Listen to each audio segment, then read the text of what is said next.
This episode is sponsored by Property Filter. Find great deals faster. Hello, and welcome to the Financial Freedom Podcast, sponsored by us at Property Portfolio Building. This podcast is designed by real people on their journey to achieving financial freedom, and we'll focus on people who've either already attained it, who are joining us on that journey, or maybe a specialist topic that can help you build your technical knowledge to achieving and maintaining that financial freedom. We hope you enjoy it. Right, welcome back to the Financial Freedom Podcast. Today is one of our technical episodes, and we're going to be talking about we're actually going to do a bit of myth busting on no money down deals, and also a bit about no money left in type deals as well. So with me as always, friend and colleague Phil Bargrave, welcome along. Hi Tim. I do like these myth busting ones, I have to say. I like it because there's a lot of stuff that gets put out there that's just a hook. There's a lot of fluff and bullshit out there. But the reality is that it actually has some tangible meaning, but it's understanding what that means. Yes. Generally speaking. So I'm really looking forward to this one, I have to say. Excellent. So we'll get straight into it then. So no money down deals. We hear that term, quite regularly. Yeah. I know there's even courses called no money down. No money down. And stuff like that. Yeah. But what does that actually mean? Yeah, it's a good question, isn't it? So I, to be honest with you, there's facets, there's levels to this. I think if we start from a historical point of view and just look at some of the things that could have been the original reasons for this phrase. So for me, if there's no money down, you haven't put any money in. Yeah. Right? It's that simple. So that's it. There's no other definition, in my opinion. So what that means is, if you look at it from a historical point of view, once upon a time in Dreamland, which actually existed, you could buy a property with 105% mortgage. Yes, so the bank's giving you the mortgage, just like buying the whole property, and a bit more. Yeah, so you're basically just putting yourself on the line to say, I'm good for this money. You can buy the property, and you're going to pay your fees, but on the same day, they're going to give you 105%. So that 105% is going to pay the seller, and it's going to give you 5%, which pretty much at the time would have covered your stamp duty and your costs. There was also other, same day refinance deals, where you could, buy something, add value and refinance on the same day. Yeah, or you get something, simple terms, 20% below market value on the day.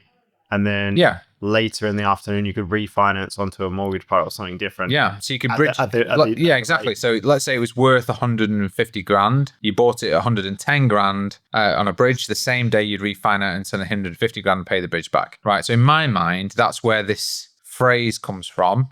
However, I think it's really important to differentiate between the two things that this now technically refers to. So you mentioned it in your intro. One is no money down. Yeah.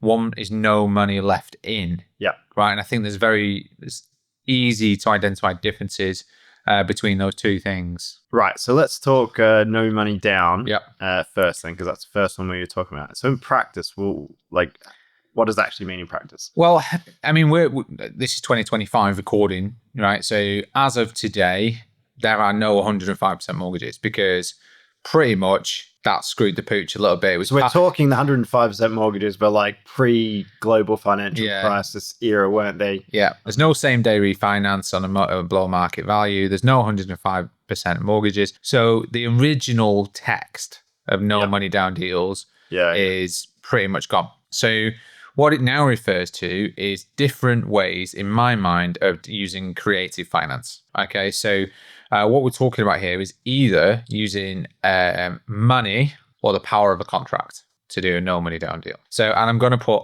no or little money down as a very simple process here. So, as an example, if you find a deal and you raise finance to 100% fund that deal on a private basis, technically speaking, you have no money down. Okay, and that is possible. You can buy a property for 100% using third-party funds.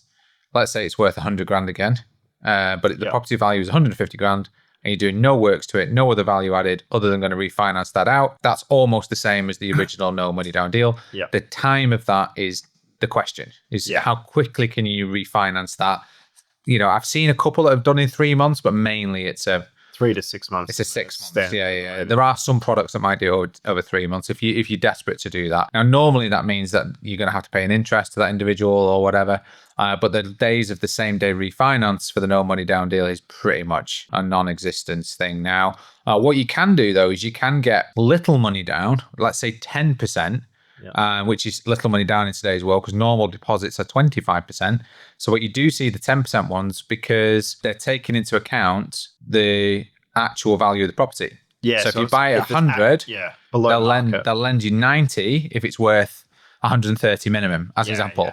So because the margin is baked into the value. So that is also available. So that's little money down. And then the other way to do things on a no money down deal is if you do something like a rent to rent contract or a purchase lease option where the very upfront costs are minimal. So as an example, I know a lot of rent to rent operators have their standard contracts available. So what they will do is they will put a management agreement in place with a landlord where they're going to pay them, X amount a month, and then they're going to rent it out to somebody else a Y amount a month, and they keep the margin in the middle. So that could technically qualify as a no money down deal if you haven't paid a consideration for that.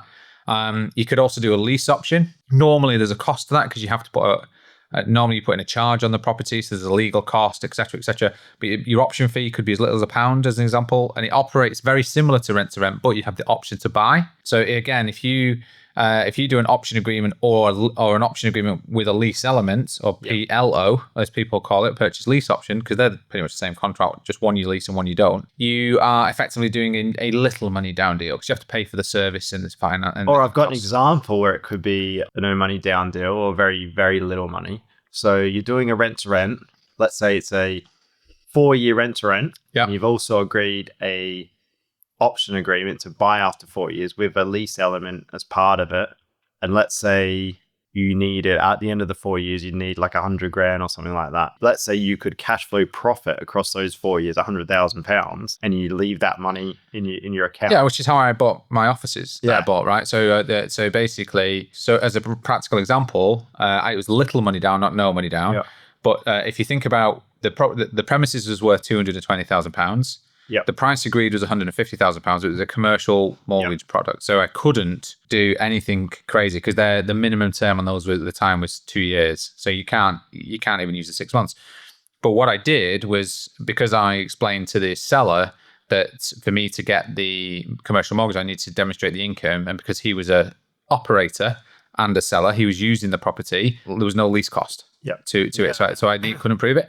So we agreed an option agreement for a calendar year, which actually was extended to 15 months, so I could have 12 months of revenue. I tenanted it within 3 months. The option consideration was £1 that we paid, and the ongoing consideration was £1. So it was only, don't know why he agreed this, to me. I mean, thinking about it, it's too good to be true, isn't it? It did happen. And then I rented it out to somebody for £1,600 plus VAT, because it was a commercial VAT registered property. I pocketed the £1,600 for 13 months, and then I had to put a 30% deposit down. So it was 150k purchase and a 25% deposit down. So 150k purchase.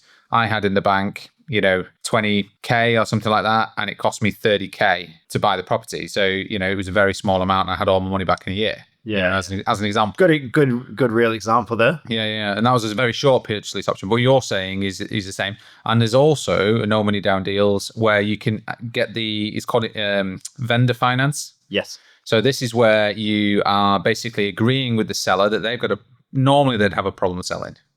Right. Otherwise, why would they do this? Right. Or they might need the money, or a certain amount of money now, and they can get an interest return. Correct. So the question is, what are you going to do with the money? Right. So if the seller says, "Oh, nothing," say, "Well, listen, you want this price. I'm happy to give you this price, but I'm not going to fund it." So I need, let's say it's £1 million. I need, of the £1 million you're getting, I need you to lend me 250 grand plus costs of 20 grand. So I'm going to borrow 270 grand of you at a fixed rate of return of X. That's going to be paid to you by the rental income of the business. And then after my next finance event, I will pay you back the remaining balance. And in the interim, you're going to earn that interest on an annual basis. And the concerns on that are always, you've got to be careful on the interest rate, because if it's more than your mortgage rate, it's very hard to make that stack. If you're doing it during a development only, let's say, that's easier to make that stack. If you're doing it over a mortgage term, it's harder to make that stack. You're your mortgage term at 5% and paying somebody else more. If you're adding value, like you said, through the development, that can help a lot. So another example of a vendor finance situation. So it could be, example, the vendor's selling the property for £500,000. There's no mortgage on that property, unencumbered.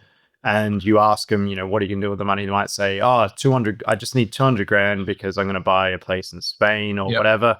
I'm not sure what to do with the other 300. That's when you could go, right, and you might need, X amount to purchase the property, fees plus the conversion, plus the development, refurbishment. That 300 could cover what you need to do. So you just borrow that 300 off them and just say, look, I'll pay you that back in 2 years. And then even after 2 years, they might not need the funds back, so they might want to reinvest it in another project or something like that. It's a great thing to do. It's a great thing to do. If you're ever dealing with a seller, it should be one of your repertoire questions, because this can really accelerate. Build a bit of rapport and then say, just interested, what are you going to do with the money with the sale? Because we can offer people returns and things like that potentially. Correct. We've got one at the moment which might end up in this environment actually. So those are the key things for no money down. All right. So can I flip it then? Yes. And I'll flip it to the no money left in. So what's that in practice? So no money left in means when, like, normally speaking, we're not talking about selling here, by the way. And none of these scenarios we're talking about selling it. We're talking about keeping it, right? Retaining it for long-term value. So no money left in is normally determined on the refinance of a property where the equity stake that you initially had to put in plus any finance is repaid in full, right? So let's say your deposit plus costs plus purchase plus renovation all added up to £1 million as an example. And then you took out a 75% mortgage, which created enough equity at the revaluation stage to pay back £1 million. Okay, technically at that point, all of your costs and things are refinanced. You have the equity of the 25%, and you have no money left in. That's, in my mind, that's all that means. There's no other way of defining it, right? So no money left in is the event of a finance or the event of repayment, you have no money left in. Now, where it can differ slightly is where you have some money left in, but it's repaid through the cash flow of the business, as an example. So let's say it's no money left in after 1 year, then you'd say, well, actually, it's infinite return on investment after that 1 year period. Or it's 100% return on investment at the time because it's paid off within 1 year. Yes, exactly. So you're probably going to give yourself a little bit of leeway if you're trying to do that. I mean, I think it's very challenging to do that, if I'm totally open, to get to that 100% infinite return on investment on this. Now, how people do that is really simple. They're buying something, they're adding value, and they're refinancing it. So that value might be buying it at a discount. So that's added the value. It could be through development or significant refurbishment. BDRR, don't forget now these days. Yes. And change of use, maybe change of use. If the residential per square foot is bigger than the square meter is bigger than the commercial per square meter, you might have changed the use and added value that way. And the value of all of the parts together is equal to the loan you're going to get back from the mortgage provider, the physical cash back. That's how you get there. Obviously, combining and getting a good deal in the first place, so it's below market, and then adding value through, say, development. With the BDRR methodology, you get the double whammy then, don't you, as well? I mean, people do embellish a little, I think. You see some numbers and it's like, well, you haven't included any of your stamp duties or your legal costs or any of that type of stuff. It's just purchase, build, refinance. Needs to include everything required. So true no money left in is every single pound you've paid out to date is paid back to you. That's it. Correct. And that can differ for the same deal, mainly depending on finance, I would say. Stop the podcast now. This episode is sponsored by Property Filter. Property Filter is the #1 property tool for today's property professional. It brings in all the data points and sources from all the property portals and auction sites into one convenient place. Then you have the option to overlay all the clever strategies found in the Property Filter blueprint to find motivated sellers faster. Now, we use it on a daily basis. It saves us over 80% of our time when looking for properties. And if that sounds like something that you want in your lives, please go to register.property-filter.co.uk/PPB, which is the discount code for this podcast. You will get 2 weeks free and a discount on your first month. That's it from me. Back to the podcast. What I now want to know is what are some of the problems or challenges with no money deals, no money down deals that we talked about before, and then also the no money left in deals as well. Well, you've already touched on it. The main challenge in nearly all circumstances is finance, right? So it's playing the game, the finance game, and it's a game of two halves. And we've got other podcasts. Can you remember the episode? I think it's episode 6 and 7. The finance, the game of two halves, part 1 and first half and second half. And the reason for that is if you look at it in a no money down scenario, long gone are the days of the same day refinance, or the 105% mortgages.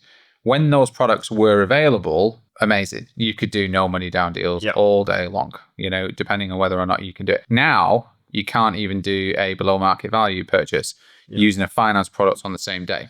So how do you get there is there's a period of time. So you're adding time into it, and that's your problem. So your problem is always time when it comes to these things now. So if you're buying something at a discount and then you're going to refinance it, there's a time penalty. So you have to own that property for a period of time before refinancing it, generally speaking, if you're going to get the uplift in value. And lenders are quite wise to this as well. Most lenders want to lend on the purchase price. Most. Some are more commercial. They charge bigger rates, generally speaking. So it's worth talking to a broker who specializes in creative finance. We've had Rob Peters from Simple Fast Mortgage on here. He's a good one, example of creative finance. There's Adam McGee from DNA Financial. They're a master deal broker. They understand creative finance models, but you're not going to be able to do this with these traditional high street banks. So what you're trying to do is structure a deal where at the point of purchase, it's not costing you anything, or at the point of refinance, it's been funded by a third party and then it's not costing you anything if you're doing a deal to own the property. So how to do that is really simple. It's start with cash that you've potentially got from somebody else as a stake, added an interest for the period of time, refinance it. That's the simplest way to do it. The slips, trips and falls are people will want to know where that money came from. And if it isn't your funds, tends to be lenders want some skin in the game. Yeah. They want a lot of them want 10% of your own funds and things like that. Yeah, as a minimum. But if it's been a period of time, then this is where the time play comes in. If it's been 3 months, they tend to only ask for it's not financial. None of this is financial advice, right? They tend to ask for 3 month statements, so. Yeah. So it's been in your account for. Yeah. So if you're doing your refinance on month 4, and you're just demonstrating the income for 3 months, then, it depends on what game you want to play, right? So it depends on how straight's your bat, ultimately. So the no money down deal in that context is you've funded it using third party. So I've said to my friend Tim, I've got a deal here. I'd like to, you got some money in the bank, I'll pay some money. How about you give me that? And then at the end of it, in 6 months, I'm going to pay you back. Does that sound good? He says yes, gives me the money, I buy it, we pass the AML checks, and then we refinance it in 6 months. That's the simplest way to do it. So the key to this is the challenge. So what you've said there is someone else is funding it, but they want the money paid back in 6 months, which means that it's a no money down deal because you're not putting money in. Yeah. And it's also a no money left in deal to be able to pay him back because he's the top level. Yeah, 2 levels of risk. Yeah. So the other example, like I said before, the other challenge can be, so the vendor finance circumstance we touched on before, where that vendor is lending £300,000. Let's say they've got a loan for 12 months. Mm-hmm. You've been too optimistic with your numbers. Like you said before, you've missed loads. It's hugely risky. Yeah. And you get to the end of the project, you've overcooked the value, you've undercooked the figures, and there's $100,000 in it. So instead of getting all money out, you've got $100,000 left in. What that in reality means is that $300,000 that you owe the vendor, we're excluding interest for now, but you pay back 200, you still owe him 100. Yeah, plus interest. And plus interest. So and you need to be really careful trying to kind of do this stuff. Not having skin in the game is very challenging. Now, how you can de-risk it is you can get things like valuations. So if you wanted to pay for a valuation on day one, just to show that the actual value of the property is X, even though that's not the purchase price you paid, that's good to do. If you asset manage the property, a little simply like I talked about the lease option, which was the valuation was 220, but it was based on a rent of 1,600 and there was no rent coming in. Yeah. As an example, if I then achieve the 1,600 rent after 6 months, I can demonstrate the value of the property. So normally you're saying, right, well, this is what I've done to achieve that uplift in value between purchase and refinance. Yeah. So the other example of a good asset management, let's say you buy an existing HMO that's actually decent quality, but they're just not letting the rooms out at the rate that they could achieve. So let's say it's £550 a month, simple example. And we go, right, we could let those rooms at 750. So you're either re-letting the rooms or you're raising the rents or whatever. By just doing that, you've got £200 per room high in rent, which obviously adds value as well. So that's another example. Yeah, commercial property can, it can do the same, which is, you buy a unit and you break it into smaller units and then you rent out the parts. If you've got a unit renting out at £3,000 and then you get £5,000, you've added, quite a considerable amount of value there in the increase in rent. So when it comes to the time of refinance, you can demonstrate what you've done to achieve that goal. That's your safest bet, to actually do something and not just be reliant upon, 2 doors down sold at this price and I bought it at this price, because 2 doors down might be a completely different product to yours. Whereas if you can demonstrate the difference in the valuation, and that's your safest bet if you're going to play the no money down game and you're going to be borrowing and doing that kind of stuff. What you touched on there from a vendor finance point of view is really important, but the no money left in game is also really challenging. We get it all the time, which is, I'm leaving more money in. And it's like, well, than I thought I would. So even in our time frame of the last 5 years, we could borrow 80 to 85% on refinance. We can now only borrow 75. Yeah. As an example, because of the restriction. Some at 80, but not that many. Yeah, well, maybe. The rates are higher. The rates are higher. Like well, it's based on the rate. It's based on the rate, isn't it? Normally, the interest rate. So your no money left in is restricted normally by the amount that you can borrow against from a loan to value perspective.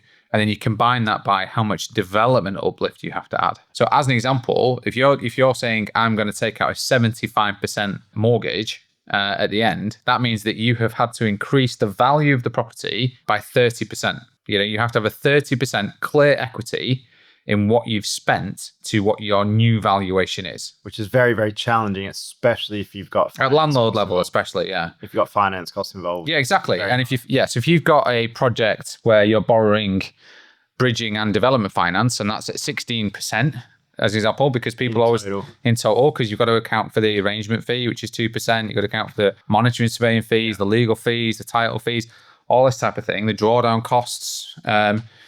All of these things combined add up to the total rate. So if you've got a rate of 0.9 to 1%, which adds up to let's say 10 to 12%, you're adding on another 4 to 6% for the fees, right? So if you're borrowing 14 to 16% for every £100,000 you borrow, if you borrow £500,000, let's say, and you've put in a 30%, a 25% equity, so you're up to 750. Let's say you're going to be refinancing at $1 million to try and hit that 25%. You borrowed 500 grand at 14%, at 15. Let's say the average is 15%. All of a sudden you're at the sort of like 75 grand mark. So your 750 becomes 825. You've then got all your stamp duties, legal costs, that kind of stuff. That 825 becomes 875. You're not going to get it. So what you would need is a clear 30% in equity for development uplift over and above your total costs. Because when you refinance, you're going to have to refinance backwards on a margin basis. So 25% off at 30% up. That's the minimum you need to be targeting to do a 75%. That's your biggest restriction on no money left in. Your mortgage percent at the end. It's your biggest restriction. Your second biggest restriction is your development uplift. If, for example, you've got an 85% mortgage at the end and it works because you've got enough rent to pay something to pay it back, and all of a sudden you only need a 22% development uplift. That's a massive difference. 20% development uplift is hard to achieve. 30% development uplift on a landlord level project is almost impossible. 15% is normal. So 20% is hard, 30% is nearly impossible. So if you're trying to do no money left in deals, then your margin of that error is really, really, really hard. There's a couple of other things to consider from a challenge perspective as well. Over leverage. So if you're getting a valuation for something, let's say your scenario, or instead of it should be worth 900,000, but you're getting it valued at $1 million. That extra uplift means it's all, there's no money left in. Yep. But you've got 100 grand of negative equity in a way. Yeah. So you're a bit more exposed. So you're kind of over leveraged in a way. Yeah. Obviously, if you've got a 25% loan to value, it's not too bad because, if you're 10% too high, you've still got a 15% buffer. But if you're doing, like you said, the 85% or something like that, and you're 10% over, you could be barely got equity in there at the let alone a dip in the market. So that's something to consider, is like over leveraging. And sometimes, although valuation surveyors are conservatives, I know some people who get over valuations, to get all the money out, but it just exposes you for the future potentially as well. And again, not being financial advice, of course, but it's where you are in your journey. We're not in an over leveraged scenario, right? We don't want to over leverage, so a 75% loan to value to us is perfect. When we first started, 80-90% would have been great. So it depends where you're up to, really. And the good thing is, as you're starting and building it, because what happens over time is inflation squashes debt. So even if you're on an interest only mortgage, it starts at 75% purely on inflation and a bit of capital growth of the property. After 5 years, you might be down to like 60-65% just naturally. So so that's the good thing about holding for the long term as well. And you've got to bet, you got to also just generally appreciate that inflation is going to help. Exactly. Inflation it helps investors. It helps. Doesn't help your shopping bill. And the other key point I was thinking about was you can get all money out, but they could be in a situation because of that. So that same example, you're borrowing an extra £100,000 and you're paying interest on that. It could put you into negative cash flow. That's bad. Or low cash flow. So you got to what's better, making £1,000 a month, with 50 grand left in, or making 200 or 300 with none left in. If your goal is to get to a cash flow goal, you're limiting yourself every time you do that. So it's always that right sort of balance, isn't it? Because we've had clients that we've literally been sat there going, you've got £500,000 and your goal is to get to 40 grand a year net cash flow. And they were talking about, I thought I'd like to achieve it in 3 years, 4 years. I was like, I can do it one. And I'm like, what do you mean you can do it one? Well, just use your cash, buy and develop something, refinance it, and don't refinance it, because they would have made 25 grand cash flow on net if they did refinance it, 40 grand on net if they don't refinance it. And people don't necessarily think like that. It's like, well, all your cash is in, but you've got something you can borrow against in the future if you want to go again, so you can use bridging and finance against that as a thing. But you're not tied into a bank. You've got no risks from that point of view, and you've achieved your 40 grand. So sometimes when you're thinking about your goal, if that's not what you want to do, your goal is actually, I want to achieve a cash flow and I want to build a wealth asset base. Because obviously you can leverage more and build more wealth if you're multiplying it. But if that isn't your goal, and like you said, you just want to get to that cash flow goal, maybe that's the best way to do it. We've got 2 clients there. I've got incomes from pensions and so on and so forth. My income from my pension is 50 grand. I'd like to get another 40 grand from this property. I've got £500,000 estate to commit. How many HMOs do I have to buy? And they'd be like, well, it's one. Like, what do you mean? Mortgage it. It's like, because your mortgage cost is 6, at the time was around 6%. So it's a lot of money. So if you're borrowing if you're borrowing 4 times 6, just add that towards your 40 grand, right? It seems really easy when you say it like that. Obviously, you have to have £500,000 to start with. It's not, no, it's possible. But a lot of that comes down to sometimes your age, where you're at in life and things like that. You just really need to think about what's important and why, and that will help you get to that decision. So, and that's it really. I mean, I don't really have any other reasons that no money down deals other than the buying price. It's the purchase price. The things that stop you from a no money down is your ability to negotiate. Because if you're doing purchase lease options and you rent to rent, it's your ability to keep your costs down at the front end and do a deal which cash flows. That's the really critical thing. Your refinance length is really key if you're buying stuff on no money down. So it's if you're borrowing money and then, like you said, refinance. And then in summary, on your no money left in, it's really whatever you're going to mortgage it at the end. And how you're going to achieve that. It's on the numbers, isn't it? Because it does, like a no money left in deal, and how difficult it is to achieve does change over time. So at the moment, we're living in a world of high stamp duty. Build costs are quite high. Legal costs are high. Loans to values are low. And the market has sort of stagnated with, say, the last few years. So if in a couple of years, if like the government reduces stamp duty and things like that, and some of the inflationary pressures reduce a bit, there'll always be a bit of inflation, won't there? Targeted, but if those things ease off a bit, but the market shoots off a bit more, then it becomes easier again. Well, inflation 5 years ago, it used to be easier as an example, but it is harder now. Inflation erodes debt, so that's a good thing for us, right? So we actually don't mind it. It costs us more in the short term, but it erodes debt over the medium term. So It's good for us. It's actually good for the UK government as well. To be fair, we don't want to help them out too much. But yeah, so that's generally myth busting, no money down deals, and no fluff, no sales of no money down deals, just straight talking. Yeah, and good luck. Hopefully you'll get some. Yeah, and all the best. So I think it's been good. So yeah, if you're listening to this podcast on your platform of choice, please like and subscribe to this podcast so you stay connected on all the episodes coming up. And yeah, until the next one, I'll catch you next time. Bye for now. Bye for now. Thank you once again for joining us on the Financial Freedom Podcast, sponsored by us at Property Portfolio Building. If you want to get in touch with us about today's podcast or any of the learning topics that we've gone through today, you can email us at podcast@invest-prop.co.uk or get in touch with us with whichever your social media platform of choice is. If you think you would add value to us as a guest on this podcast, you can please get in touch and let us know what you would be able to talk to us about. Other than that, we wish you well on your financial freedom journeys. And once again, thank you for joining us, and we'll see you on the next one.